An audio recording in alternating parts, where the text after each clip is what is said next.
manera más fácil de entender el propósito de un invento es preguntándole al inventor. Lo mismo ocurre cuando queremos descubrir el propósito de nuestras vidas. Se descubre preguntándole a Dios. Esta es la Iglesia Bautista de la Fe en Cali, Colombia, y este es el quinto mensaje de la serie El Dios de toda esperanza. Quiero invitarte para que abras tu Biblia en la carta del apóstol Pablo a los Colosenses, capítulo 1, verso 27. En la traducción en lenguaje actual dice: Dios decidió darles a conocer este plan tan grande y maravilloso para todas las naciones. ¿Y qué es el siguiente? Dios envió a Cristo para que habite en ustedes y les dé la seguridad de que van a compartir el poder y la gloria de Dios. Aleluya. La gloria sea para nuestro Padre Santo. El apóstol Pablo, escribiendo a los colosenses, les habla del secreto que Dios se tenía muy guardado por muchos siglos y que fue todo un misterio hasta que Él nos lo dio a conocer: que Cristo habitaría, moraría, viviría dentro de los seres humanos. Y esa es la esperanza más gloriosa que el ser humano ha podido experimentar.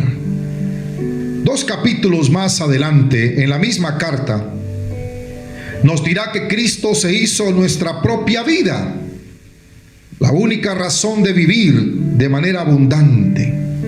Y eso significa que Dios tiene un propósito para cada uno de sus hijos. Va mucho más allá de nuestros propios logros, mucho más allá de nuestra tranquilidad, o incluso va mucho más allá de nuestra felicidad. La esperanza cristiana es la única que conoce el modo radical de la espera, razón por la cual no conoce distracciones. Hablar de esperanza es hablar del sentido último de nuestra existencia. La esperanza cristiana es un más allá que se disfruta desde el más acá, aquí y ahora, encontrando a su paso sentido a todo, ya que nada es en vano con el Señor, pues sabemos que si amamos a Dios, dice Pablo en Romanos 8, Él hace que todo lo que nos suceda sea para nuestro bien. La esperanza es portadora de la reserva futura. Considera todo lo que ve como realidad penúltima, porque comparte valor con el día de hoy y el presente para darle un precio más alto al futuro que debe alcanzar. La esperanza es en la vida de un creyente una aspiración constante por la justicia, para reemplazar a su paso todo tipo de desorden por un modo de ser y estar con profundo sentido. La esperanza nos permite descubrir experiencias sin iguales en la vida. ¿Qué descubrimos por medio de la verdadera esperanza? Lo primero que podemos descubrir es que no somos el resultado de la casualidad. Usted y yo fuimos planeados. Hubo un plan que tuvo que ver con nosotros. Si no podemos entender cuál fue el motivo por el cual fuimos creados, vamos a pensar que venimos de la casualidad. Por ende, si venimos de la casualidad, nada tiene sentido en la vida y no importa lo que haga, siempre tendrá un sinsentido. Pero la Biblia nos dice que fuimos creados para alabanza de la gloria de Dios. Eso lo cambia todo, porque cada vez que hacemos algo, sabemos que tiene un valor y un significado para nosotros. Mientras haya esperanza en el corazón del hombre, podremos llegar a donde antes jamás habíamos podido. Daremos mucho más de lo que habíamos planeado. Renunciaremos más a lo que habíamos aferrado. Amaremos a quienes nos había sido difícil de amar y perdonaremos a quienes nos habían ofendido profundamente, porque la esperanza disipa todas nuestras dudas. A veces el desaliento, las dudas, las tentaciones ponen a prueba la realidad de nuestra esperanza. El problema es que afuera de la vida cristiana también nos espera una batalla, pero es una que no es digna de ser peleada. La mayoría de las veces esa batalla es dentro de nosotros, con nuestros hábitos, con nuestros pensamientos, con nuestras costumbres. Ya con eso tenemos suficiente.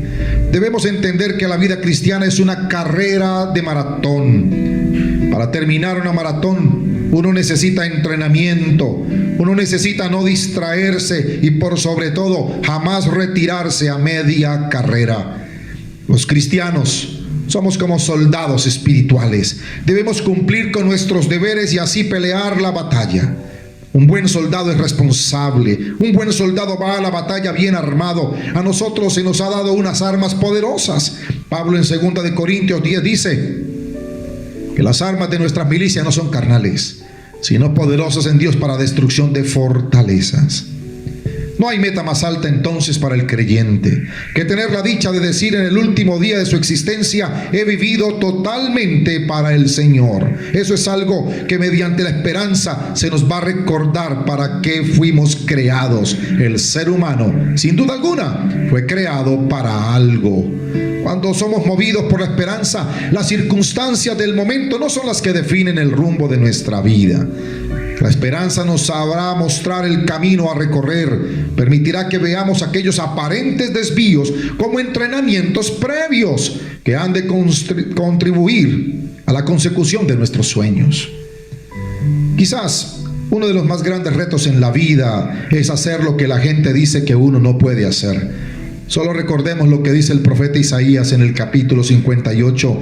El Señor te pastoreará siempre y en las sequías saciará tu alma. Y todo eso es real, porque fuimos planeados por alguien, y ese alguien es Jesús. Descubrimos entonces, a través de la verdadera esperanza, que no somos el resultado de la casualidad, que fuimos planeados, pero en segundo lugar, descubrimos que fuimos creados para el amor. El hombre es un ser inteligente. No puede renunciar a comprenderse a sí mismo. No puede ahogar el deseo de saber el porqué y el para qué de su existencia. Los seres humanos nos construimos a nosotros mismos a partir de nuestras propias decisiones. Por eso es muy importante tomar las adecuadas. Para Aristóteles, el filósofo griego del siglo IV antes de Cristo, dijo: el fin supremo del hombre es la felicidad y la manera de conseguirla. El rey Salomón, rey de Israel, en su discurso a los jóvenes de la nación, les reconoció haberlo vivido todo sin hallar sentido. Él dijo en el capítulo 12: yo, el predicador, declaro, en esta vida nada tiene sentido, todo es una ilusión, todo es vanidad, todo es humo. A lo cual concluyó: puedo terminar este libro diciendo que ya todo está dicho. Todo lo que debemos hacer es amar a Dios, alabarlo y obedecerlo. Un día Dios nos llamará a cuentas por todo lo que hayamos hecho, tanto lo bueno como lo malo, aunque creamos que nadie nos vio hacerlo. Haber sido creados a imagen y semejanza del Creador nos ha otorgado la capacidad de amar. Somos seres para el amor. El amor es un don que recibimos. Consiste en la aceptación del otro con todas las consecuencias, en el respeto de su individualidad, en el trabajo por su bien. El que ama es el único que sabe ver. El que ama conoce los defectos del ser amado, pero no se queda en ellos, sino que va a lo más profundo de su persona y la ama en sí misma, más allá de su comportamiento y de sus errores. El amor es relación, donde salimos de nosotros mismos para descubrir el valor del otro y vivir no solo en mí mismo, sino también en los otros. Solo el amor es capaz de aceptar al otro como es, sin esperar nada a cambio, ni aún el agradecimiento. Pero eso es gratuito. No es algo que se reclama ni que se le puede exigir correspondencia. Nos llega como un don y como tal lo regalamos. Por eso el amor exige siempre sacrificio, porque busca el bien del otro por encima de los propios intereses. A pesar del sufrimiento, quien ama se siente feliz, mientras que quien se cierra al amor se incapacita para el encuentro con el otro y para la comunión. Hemos sido creados para la comunión por el amor. El amor que da sentido a mi vida se me ha revelado plenamente en Jesucristo. Nuestro origen está en un proyecto amoroso de Dios, y nuestro destino es vivir en comunión de amor con ese proyecto. Nuestra vida alcanza plenamente sentido cuando sabemos el porqué y el para qué de la existencia.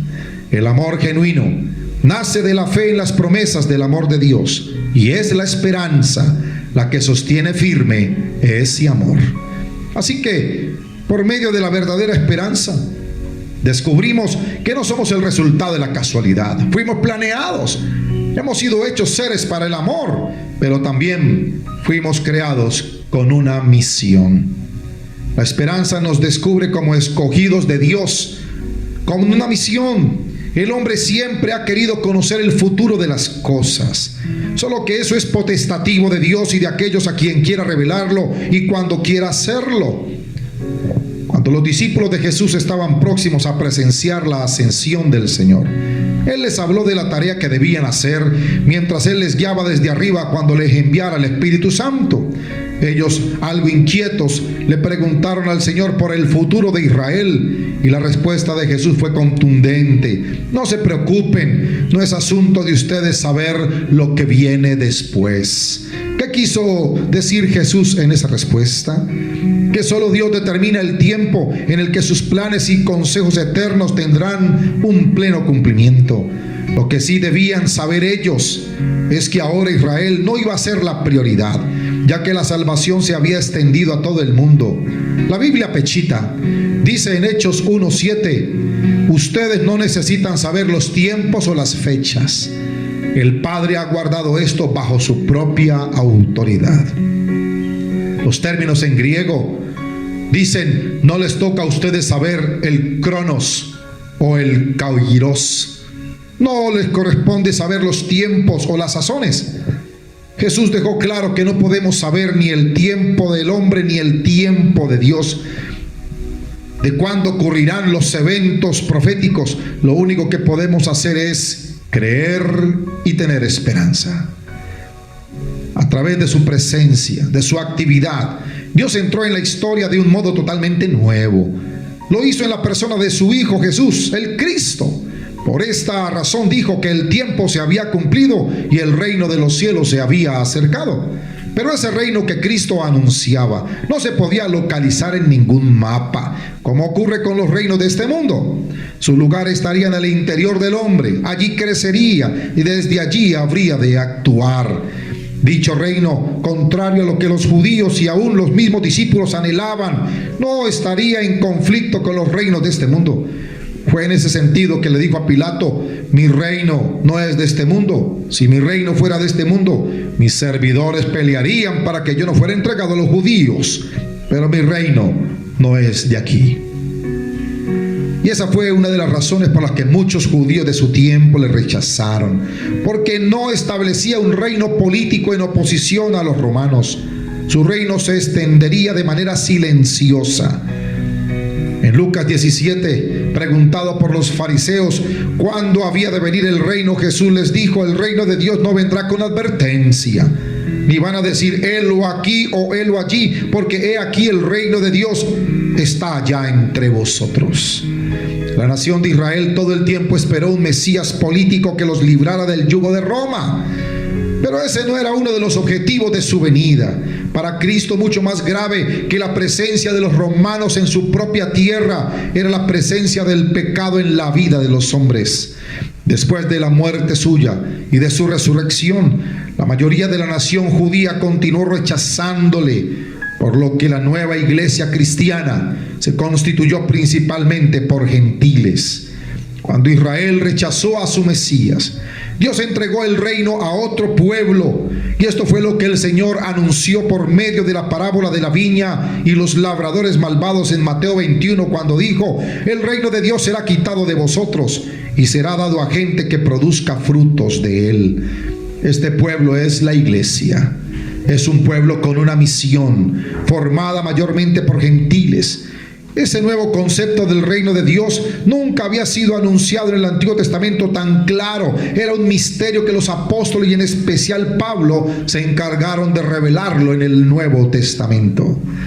El término sazón, como lo utiliza el Señor cuando dice que no nos corresponde saber los tiempos y las sazones, está relacionado con la idea del punto exacto o madurez que deben tener las cosas. En el contexto del tiempo se refiere a ese tiempo oportuno o coyuntura de algo. Cada uno de nosotros debe ser testigo de Cristo. Un testigo es alguien que puede decir: yo sé que es verdad. Es alguien que está convencido de la veracidad de algo, y nosotros somos testigos de Cristo porque hemos experimentado en nuestra vida su poder. Hoy es el tiempo de compartir el mensaje de Dios. Usted y yo, por la esperanza, sabemos que somos creados con una misión. La verdadera esperanza nos impulsa a vivir el reino de Dios con autoridad, poder y gloria. La esperanza cristiana es trascendente. No es solo una esperanza para este mundo. Lo que los cristianos esperamos en la vida, en Dios y con Dios, va más allá de la muerte. Apunta hacia una vida en plenitud, gozosa y sin final. La mirada que el cristiano tiene puesta en el más allá no solo no le impide ver el más acá, sino que lo hace ver con más agudeza, con más finura. Si la fe termina en la esperanza necesariamente desemboca en el amor. Estas tres virtudes contienen la santidad del ser humano. Ellas son las que nos asemejan a Dios, las que nos permiten ya en este mundo participar de la vida divina. En ellas se resume toda la vida cristiana.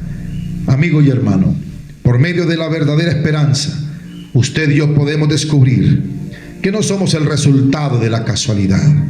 Fuimos planeados, fuimos creados para el amor, pero fuimos creados también con una misión. Padre, te bendigo, te alabo, te glorifico y te doy gracias por tu infinito amor, tu bondad y tu misericordia. Permite, Señor, que en este tiempo especial podamos retomar la tarea que nos ha sido asignada como iglesia, para que traigamos esperanza al mundo que se encuentra en angustia, en desesperanza, que está cada día sumido en medio de la incertidumbre que le depara el mañana. Exáltate y glorifícate en la paz mundial. Ten misericordia de la humanidad. Toma control de cada situación que se sale de control. Trae, Señor, tu bienhechor rocío.